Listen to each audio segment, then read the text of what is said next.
Congratulations, class of 2014.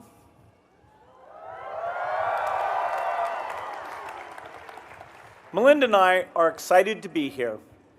It would be a thrill for anyone to be invited to speak at a Stanford commencement, but it's especially gratifying for us. Stanford is rapidly becoming the favorite university for members of our family, and it's long been a favorite university for Microsoft and our foundation. Our formula has been to get the smartest, most creative people working on the most important problems. It turns out that a disproportionate number of those people are at Stanford.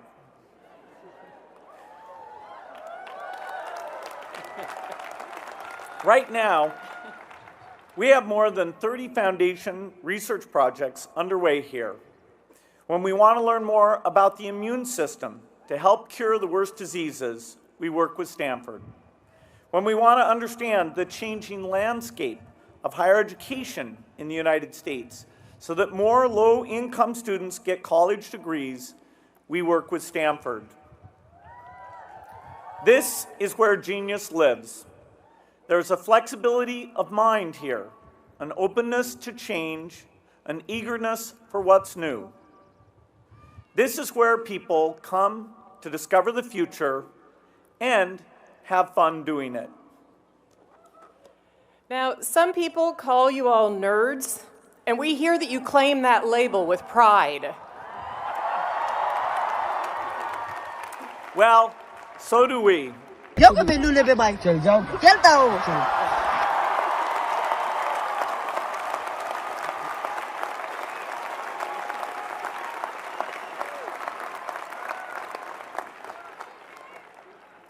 My normal glasses really aren't that different. There are so many remarkable things going on here at this campus.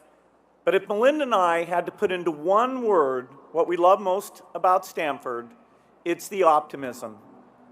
There's an infectious feeling here that innovation can solve almost every problem. That's the belief that drove me in 1975 to leave a college in the suburbs of Boston and go on an endless leave of absence. I believed that the magic of computers and software would empower people everywhere and make the world much, much better.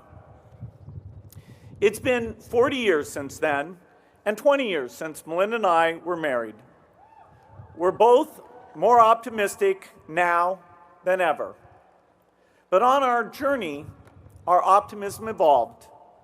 We'd like to tell you what we learned and talk to you today about how your optimism and ours can do more for more people. When Paul Allen and I started Microsoft, we wanted to bring the power of computers and software to the people.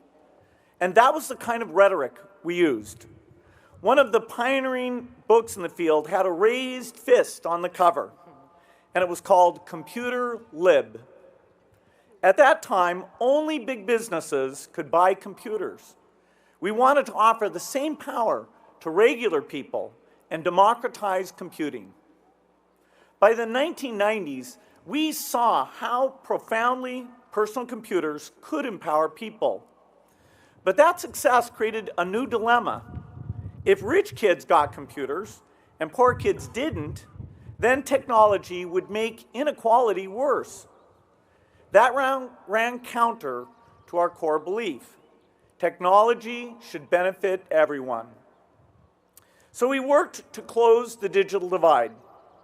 I made it a priority at Microsoft, and Melinda and I made it an early priority at our foundation, donating personal computers to public libraries to make sure everyone had access.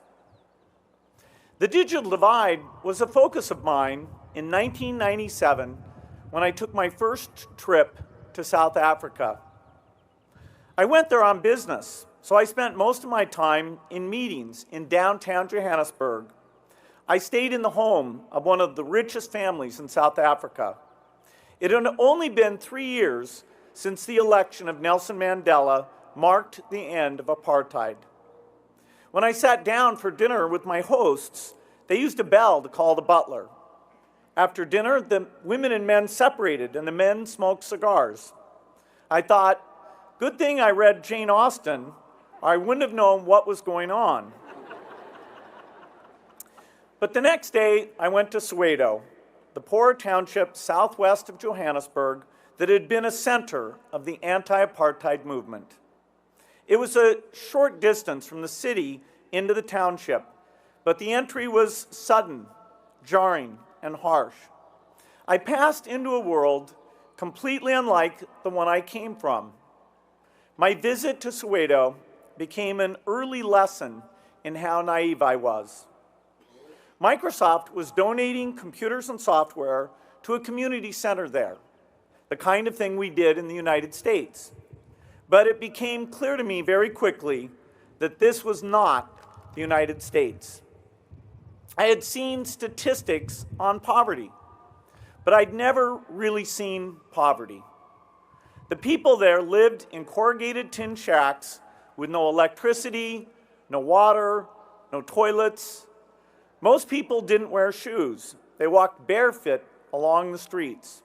Except there were no streets, just ruts in the mud. The community center had no consistent source of power, so they rigged up an extension cord that ran 200 feet from the center to a diesel generator outside. Looking at this setup, I knew the minute the reporters left, the generator would get moved to a more urgent task, and the people who used the community center would go back to worrying about challenges that couldn't be solved by a personal computer. When I gave my prepared remarks to the press, I said, Soweto is a milestone. There are major decisions ahead about whether technology will leave the developing world behind. This is to close the gap. But as I read those words, I knew they weren't super relevant. What I didn't say was, by the way, we're not focused on the fact that 500,000 people on this continent are dying every year from malaria. But we're sure as hell going to bring you computers. Before I went to Soweto, I thought I understood the world's problems, but I was blind to many of the most important ones. I was so taken aback by what I saw that I had to ask myself, did I still believe that innovation could solve the world's toughest problems?